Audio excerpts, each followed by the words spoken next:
Geoff, we found this quote from you. I think you said, "I wanted to create something that people will walk away from thinking, I've never seen anything like that before. A small indie like this can't compete with Hollywood for spectacle and star power, but we can try to make much more interesting films at least." Can you expand on that? Yeah, I definitely wanted to make something that, yeah, that when people walked away from, they didn't just forget about it. And you know, I forget, I should remember. I want to say it was Kubrick, but a director I remember reading years ago said, "I don't care if they love it or hate it. I want them to remember it." And that to me, I have more respect and I enjoy watching films that go for the gusto and fail over those that just try to appeal to the most common denominator. It's why I'm not a big fan of superhero movies, but I appreciate the DC ones 100 times over the Marvel ones, because DC made some steamers, but they always try to do something that's really over the top and interesting or whatever. And whereas Marvel, like, they all kind of bleed together. And there's no consequences, and you could get into that. But even just in the indie film world, how do you compete with those movies? I mean, they spend more on, I'm sure their Xerox budget than I had for this whole film. And so, I'm not going to be able to outdo them in action or spectacle and star power, but I can at least try and give the audience something that they're going to walk away feeling like, I got a unique experience from this. And so with that, like, the intent was not necessarily to make something. That's the hard part about doing that, is you don't want to make something that's too. Can't think of the word right now. You don't want to make it where it's too abstract, or like audiences aren't going to feel like it's worth committing to it. Still make it entertaining. Still make it fun. I try to keep it fast paced, a little bit of a slow burn, like it has a slow build, but once it kicks in, I try to give it a good pace. There's a lot of there is some spectacle in it, at least for a small indie. But then thematically, I don't like things that fit into a neat little box. So musicians I like often do a lot of fusion type of stuff. They mix different genres. And same with filmmakers.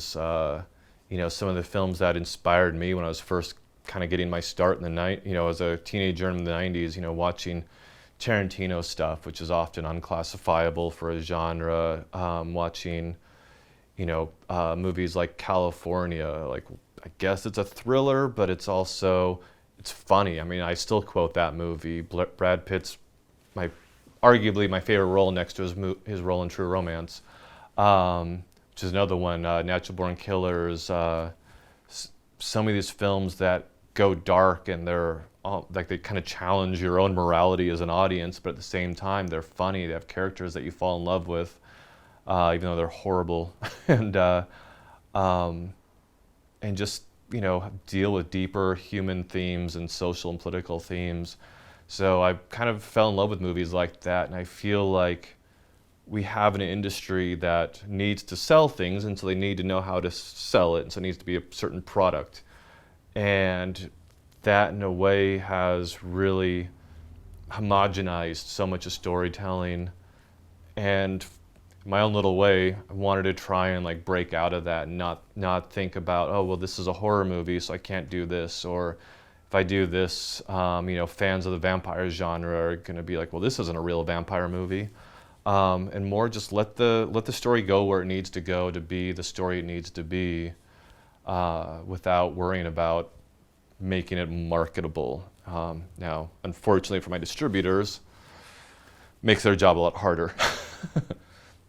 It's funny you mentioned the movie California from, was that 1993? Yeah. Was it? Okay. Because the bartender in your film, the opening scenes, reminded me of Juliette Lewis. Yeah. She had a very similar sort of, not just look, but the sort of the character type as well. Yeah. That Juliette Lewis character, and Juliette Lewis in any movie is one of my favorites. She's just phenomenal. But in that one, she's just, phenomenal. So both adorable and trashy, and I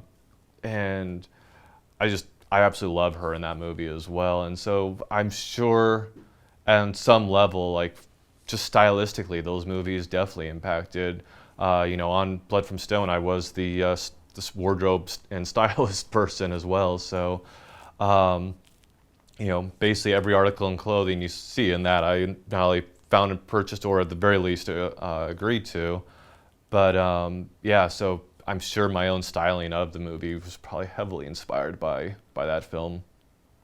And that goes back to what you said too about not everybody wants these like films that are in a neat little box, these popcorn movies. Some people want the Juliette Lewis protagonist and can relate to that more than, and nothing against Sandra Bullock, but her characters, I admire Sandra's career, but her characters are always sort of very similar and sort of this like savior, middle class, I'm going to fix everything. And not all of us can totally relate to that. And again, nothing against it, but I think it has to be something a little, there is a damaged quality to some of Juliet's roles, and I like that. Well, yeah, Juliette Lewis always brings such a vulnerability, even in Natural Born Killers. I mean, she's ferocious in that, and yet, the flashbacks to her childhood, the hostile relationships that she has with Woody Harrelson's character, you can understand where her anger is coming from. Like, it's never, even when she's a monster, she plays it in a way where you still feel some sense of sympathy for her, or at the very least, empathy. I understand why she's acting that way. And that, to me, I mean, that's a great villain. And I also, about those movies, I mean, the villain was the main characters in those movies. Kind of anti-heroes, if you want to call them that. There's got to be something redeeming. There was a great quote that said, even the devil's convinced himself he's doing the right thing. So, with any of these, villain characters or anti-heroes, if you don't feel like you can understand why they're doing it, then it's not a good character. And Juliette Lewis is phenomenal at portraying that.